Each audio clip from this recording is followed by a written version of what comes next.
Live, local. This is Fox 12 Now. Hello, everyone. This is Fox 12 Now. I'm Greg Nibbler. As always, thank you for joining us here. We do appreciate it. We are live streaming here every weekday, starting around 1 p.m., going throughout the afternoon, covering a wide range of topics on this show.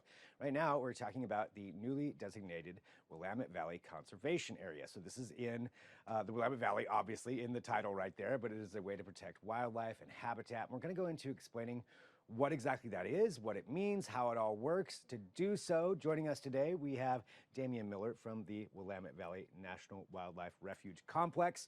I hope I'm getting all of these names correct in here. But Damien, thank you very much for joining us. And I know this is all under the purview of the U.S. Fish and Wildlife Service. So would you mind walking us through, I guess, what your position is before we get into talking all about these conservation areas? Sure. Well, thank you, Greg. And it's great to be here. And you're doing a great job getting all those jumbled words out. I don't know if I'll do the same. My name is Damien Miller. I'm the project leader for the Willamette Valley National Wildlife Refuge Complex. So the complex is basically made up of 3 individual national wildlife refuges. It'd be Willamette Valley Refuge south of Corvallis, Ankeny National Wildlife Refuge, and Basket Slough National Wildlife Refuge. And just as of a couple of days ago, added to that complex is the Willamette Valley Conservation Area, which we can talk about, and I can kind of explain what that's all about. Yeah, absolutely. And so this is joining those other 3 that are already down there in that general Corvallis area. Would that be correct to say? Yeah, Basket Slough is about 15 miles west of Salem. So that's the kind of the northern end of my complex. And I can explain a little bit about this conservation area and how it differs from the units that I just mentioned. Yeah, I would love to know, how that all works and what those designations mean. Okay, so the 3 refuges that I mentioned, Willamette Valley, Basket Slough, and Ankeny, they were designated National Wildlife Refuges back in about 1964. And they're blocks of land that the Fish and Wildlife Service had identified as being very important for waterfowl, mostly for dusky Canada geese, and also for threatened and endangered species and some of this key habitat. The Willamette Valley Conservation Area it's a broader approach, working with partners to look across the landscape. And so we've identified a broad area within the Willamette Valley that we all believe is important, has remnant parcels of various habitats that are important. And so this conservation area is considered a national wildlife refuge, but it's not just all one block of land like the other units. It will be made up of key parcels here and there as we identify parcels that need protection and people are willing to work with us on. Oh, interesting. So it's covering that area, and you'll have kind of a patchwork of different locations that will be protected. And as you mentioned, so these different areas within the conservation area, let me say that correct. Now I'm messing it up. These different areas within the conservation area, so they'll each represent a different type of habitat or something that you've designated as being an important place to make sure that it stays pristine. Exactly. And in this particular case, we worked real closely with a lot of nonprofit groups and conservation organizations, but there was one kind of central group called the Willamette Valley Oak and Prairie Cooperative. And they had brought together 40 different conservation organizations, and they had looked across the Willamette Valley and designated where they thought the key, most important remnants of habitat of both oak and prairie existed. And the Fish and Wildlife Service had actually done that as well, starting, I think we finished we call it a conservation study back in 2017. And we had identified very similar areas to what the Willamette Valley Oak and Prairie Cooperative had designated. And so it's that same kind of boundary that we both identified, and then these priority parcels of oak and prairie within that boundary that we're all working to conserve and protect. And this boundary, could you give us just the geographic idea of generally speaking where all of this is taking place? So it's a pretty large area within the Willamette Valley, going all the way down Eugene, Springfield, all the way up to, a little bit north of McMinnville, the Newport, just south of Newport is, I would say, a general description of where the boundary is. And I think we'll be posting that map. We're getting some questions about that. We'll probably be posting that on one of our Facebook pages or something like that. Excuse me, gotcha. So within all of that area, so that is a pretty big space there. That's where you'll find all of these different locations. And so when it comes to that, you mentioned that you brought together, I think, 40 different organizations, in addition to everything that you're doing to try to designate where these areas are. And do you work with private landowners where these positions are in order to work with them as far as taking that over, or is this all on public land? Well, that's a really good question, Greg, because I grew up on a farm in Minnesota, and private landowners to me are so important in the conservation effort. They're out there managing the land, right? And so we're working closely with conservation-minded private landowners. Many of them, it's all on a willing basis. They contact us and express interest in doing conservation on their land to start with. And some of this has been going back for years, even prior to this designation. We have a program within the Fish and Wildlife Service called the Partners for Fish and Wildlife Program. And it allows us the ability to work with private landowners to help them restore habitat and give them technical advice and put them in touch with other partners. So they're absolutely key. And the parcels that we're looking to acquire, those are coming from conservation-minded private landowners that are wanting to protect these areas as well. And so we're working with them on that. And I think that is a testament to how important it seems that it must be for all of them to protect these pristine areas that we have here in the Willamette Valley, whether it's the wildlife or the habitat or whatever it is that you're going for. To that extent, why is it, do you think, that it is so important for this protection, for these areas to be specifically protected? Well, as a society, we put high value on nature. All walks of life. They love it in different ways. Some people have their flowers out front in their garden, or their bird feeder, or the hunting and fishing aspect, the photography. There's a lot of people that put a lot of value on wildlife. And then the pollinators that are needed for all the agricultural crops, those pollinators need habitat as well. And when you look across the Willamette Valley, there's only less than 2% of the native prairie that existed in the valley. And as folks like myself, conservation folks and scientists start looking at that, we get a little bit worried about the sustainability of species and, the fragmentation of the habitat and so forth. So there's an awful lot of support across society to conserve the remnants of these areas that are still in good shape and try to manage them to protect species and keep species from getting on the endangered species list.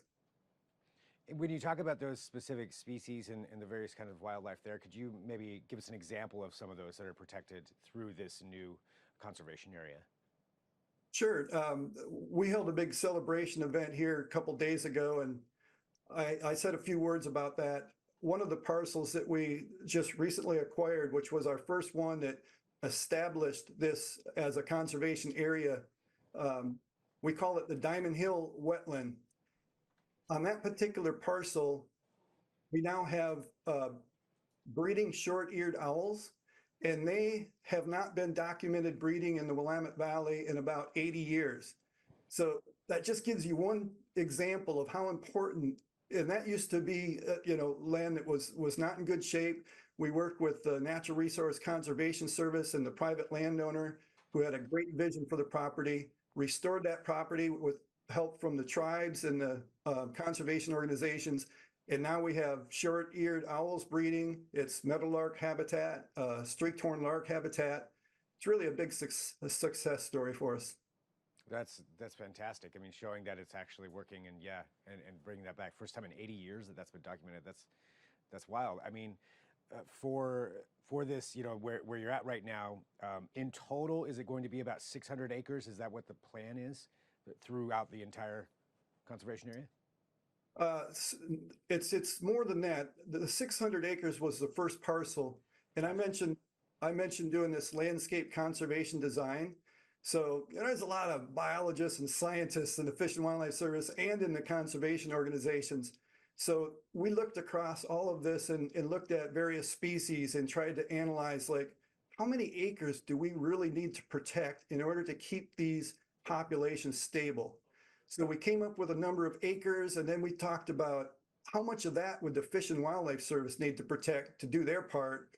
And bottom line, long story short, we put a cap on the number of acres for this conservation area for the Fish and Wildlife Service is 22,650 acres.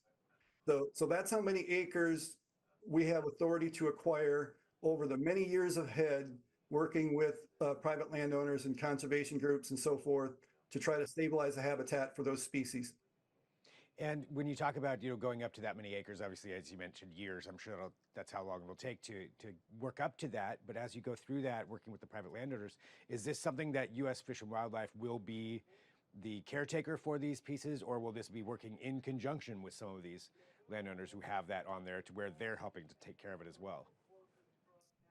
Both of those kind of processes are in play depending on what types of acquisition is involved.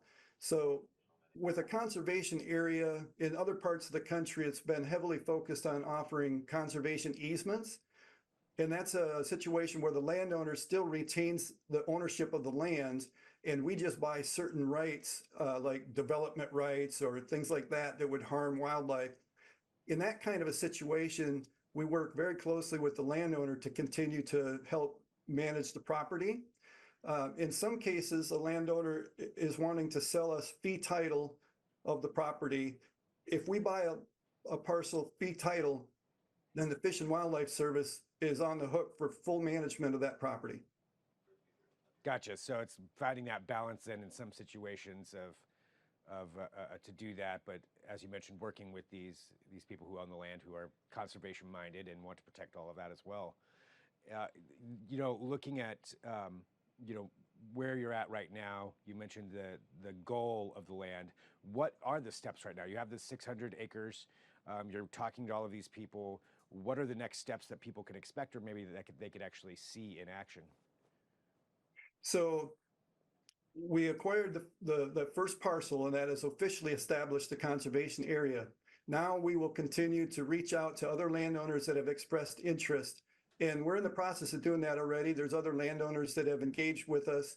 We're actually pretty close. I think maybe even today we're going to close on an easement of 500 acres.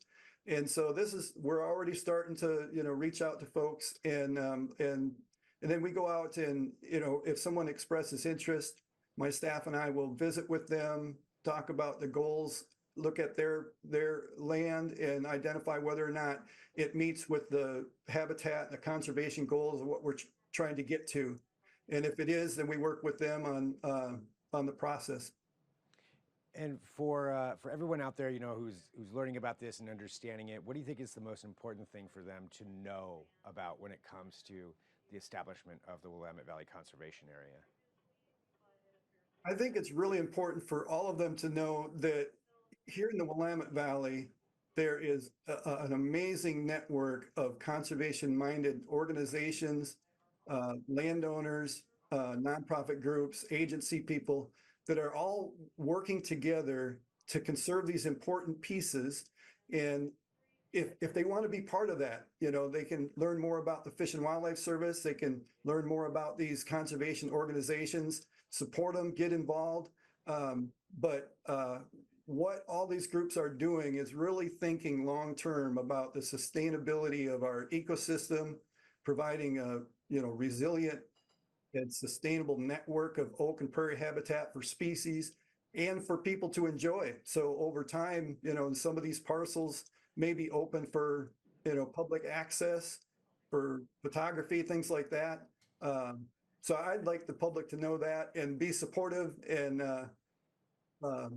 that's basically it.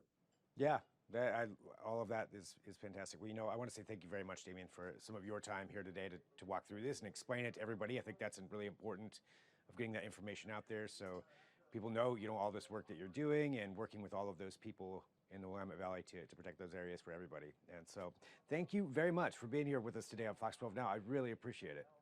Well, thank you, Greg. I appreciate the opportunity. Absolutely. And for everybody who's watching live, this is Fox 12 Now. If you're watching afterward, that's great too. These segments are always available on demand, so feel free to share them.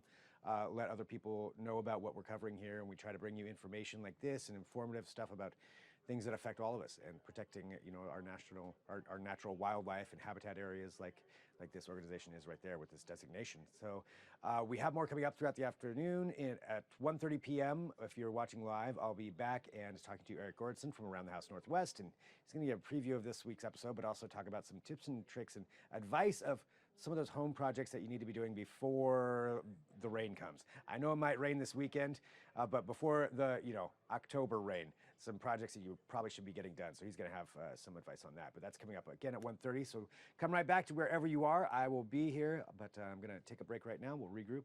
Talk to you soon. I'm Greg Nibbler. This is Fox 12 Now.